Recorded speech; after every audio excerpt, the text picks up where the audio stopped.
he developed a winning formula for his own chocolate candy bar, thus forging the way to another candy empire. For legendsoffaith.org, I'm Rob Cutter. Milt was born and raised in a religious family in Pennsylvania. He was taught to love God, family, work hard, be honest, and watch every penny. As a young boy, the family moved constantly, limiting his education.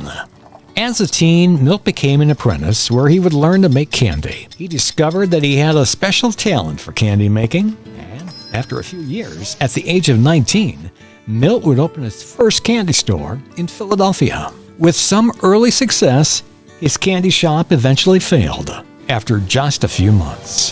Frustrated, he ventured out and headed to Denver and began working for a candy maker who specialized in caramels. After learning how to make this specialty candy, Milt once again branched out and opened a few more candy businesses in different areas of the country. And unfortunately, each one of them all failed.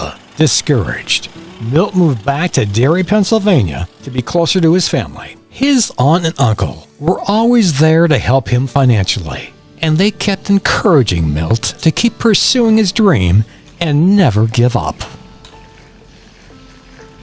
With the knowledge he learned making creamy caramel, Milt rolled up his sleeves and started a small caramel manufacturing business. It was a slow start initially, and after 4 years of hard work, he had enough money saved to expand his candy manufacturing business into a full-scale factory. His caramel business grew, and after a few years, his company became one of the leading candy makers in the United States. With his thriving company, Milt became a very rich man.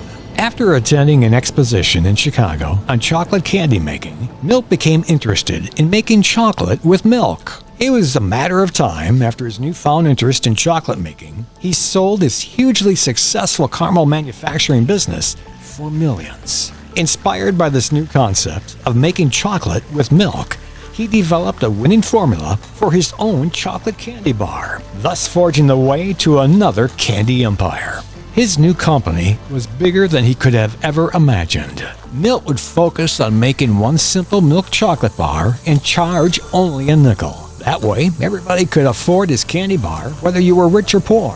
That strategy worked and catapulted Milt as the king of chocolate candy bars. With his success, he began adding other chocolate treats to his arsenal by adding almonds to his bars and then developing bite-sized chocolates to his product line.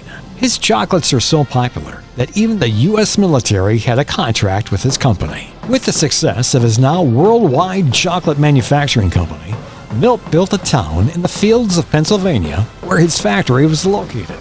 He would go on to construct a small community of churches, schools, and hospitals for his workers. Milt always placed the quality of his products and the well-being of his employees ahead of profits. Milt remained a faithful tither throughout his life. He practiced extensive philanthropy, supporting many churches and worthwhile causes. Growing up those many years ago, Milton Hershey remembered and acted on what he was taught as a child. Love God, cherish family, work hard, and be honest. Today, the Hershey Company continues to reign as the world's largest chocolate manufacturer, with more than 11,000 employees and almost $5 billion in sales annually. For more stories like this and for ways to donate, visit us at legendsoffaith.org.